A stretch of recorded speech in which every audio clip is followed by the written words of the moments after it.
সুপ্রিয় দর্শক, আসসালামু আলাইকুম। সবাইকে স্বাগত জানাচ্ছি আজকের গুরুত্বপূর্ণ সংবাদে। প্রথমেই জানিয়ে দিচ্ছি সংবাদ শিরোনাম, পরে বিস্তারিত। ম্যাজিস্ট্রেটের সাথে রুমিন ফারহানা যেভাবে যে বডি ল্যাঙ্গুয়েজে যেভাবে হুমকি ধামকি, তাহলে ওরা ঠিক আছে, তারা আচরণবিধি রক্ষা করার জন্য বলবে, আপনার পছন্দ না হতে পারে, কিন্তু প্রেজেন্টেশনটা যদি ওইভাবে হয় তাহলে তো তারা অনেক যৌক্তিক বা সঠিক জিনিসেও কথা বলতে চাইবে না।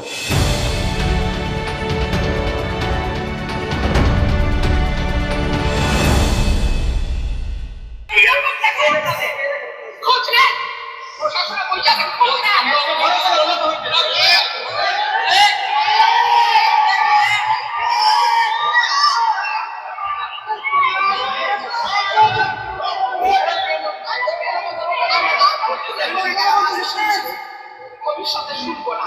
আর আমার এখান থেকে বাইরে পারবেন না। যদি না হই এখান থেকে বাইরে পাবেন না স্যার, মাথায় রাখবেন। শেখ হাসিনার সময় আপনারা যাদের কথা এখন চলতেছে তারা কানে হইরা কানের নিচে থাকতে পার। আমি পাহারা কোনো দম লাগে না আমার। না দর্শক, এটা আসলে এটা ভালো লাগলো না। আমি বারবার বলছি যে নির্বাচনটা খুব আদর্শিক হইতে হবে, নির্বাচনটা আদর্শিক হইতে হবে। তবে আজকে একটা আচরণ ভালো লাগছে, নাসিরুদ্দিন পাটোয়ারি একটা বেশ এক মুরব্বীর কাছ থেকে একটা শক্ত কথা হজম করছে। দেখেন, আপনি দোয়া করেন ইনশাআল্লাহ। দোয়া করবেন তো একদম কিন্তু কষ্ট করো। আল্লাহ বলছে ইনশাআল্লাহ ইনশাআল্লাহ। দোয়া করলে লাভ মানে এই তো লাভ। দোয়া করেন, দোয়া করবেন কেন আপনি দোয়া করেন ইনশাআল্লাহ। দোয়া করবেন তো একদম কিন্তু কষ্ট করো। আল্লাহ বলছে ইনশাআল্লাহ। যাক, এটা ভালো হয়েছে। দোয়া তো করে দেবো কিন্তু পাস তো করবে না। নাসিরুদ্দিন পাটোয়ারি বেশ যে কটা ক্লিপ আমি দেখছি সবগুলি খুব অ্যাগ্রেসিভ ছিল এবং মির্জা আব্বাসের প্রতি ইঙ্গিত করে চাঁদাবাজ এটা সেটা বলা টলা, এগুলি ঠিক না। একটা বয়সের এত ব্যবধান আছে, রাজনীতিরও একটা নতুন সংস্কৃতি আমরা গড়ে তুলতে চাই, সেখানে এটা মানানসই না। যাক, এটা নিয়ে আমি কথা বলছি। তো যাক, এখানে নাসিরুদ্দিন পাটোয়ারি ভালোভাবে হ্যান্ডেল করছে, কিন্তু ম্যাজিস্ট্রেটের সাথে রুমিন ফারহানা যেভাবে যে বডি ল্যাঙ্গুয়েজে যেভাবে হুমকি ধামকি, তাহলে ওরা ঠিক আছে, তারা আচরণবিধি রক্ষা করার জন্য বলবে, আপনার পছন্দ না হতে পারে, কিন্তু প্রেজেন্টেশনটা যদি ওইভাবে হয় তাহলে তো তারা অনেক যৌক্তিক বা সঠিক জিনিসেও কথা বলতে চাইবে না।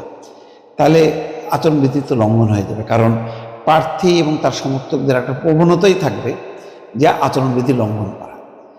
সেখানে বাধার প্রাচীর দাঁড়াবে নির্বাচন কমিশনের পক্ষ থেকে এখন দায়িত্বরত ম্যাজিস্ট্রেট, তারা যে বলবে যে এটা ঠিক না, ওটা ঠিক না। আপনার পছন্দ হোক বা না হোক, কিন্তু এইভাবে যদি সবাইকে নিয়ে প্রতিরোধ করতে যান তাহলে তো ভয় পেয়ে যাবে। এমনি তো প্রশাসন, আমি বারবার বলি, পুলিশ প্রশাসন তো দুর্বল, নাজুক অবস্থার মধ্যে আছে।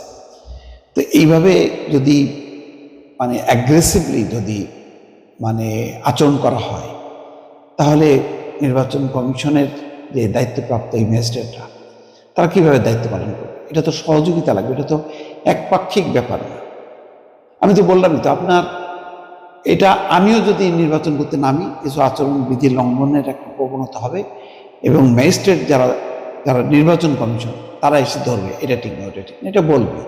কিন্তু তার উত্তরটা যদি আমি খুব সুন্দরভাবে হ্যান্ডেল না করতে পারি তাহলে তো একটা উত্তেজনা তৈরি হবে, এক ধরনের অ্যাগ্রেসিভ মনোভাবের ফলে যেটা হবে, সে তো দায়িত্বই পালন করতে পারবে না, তাহলে তো ভেঙে পড়বে, বিভিন্ন জায়গায় জায়গায় এই সমস্তগুলো তো ভেঙে পড়বে।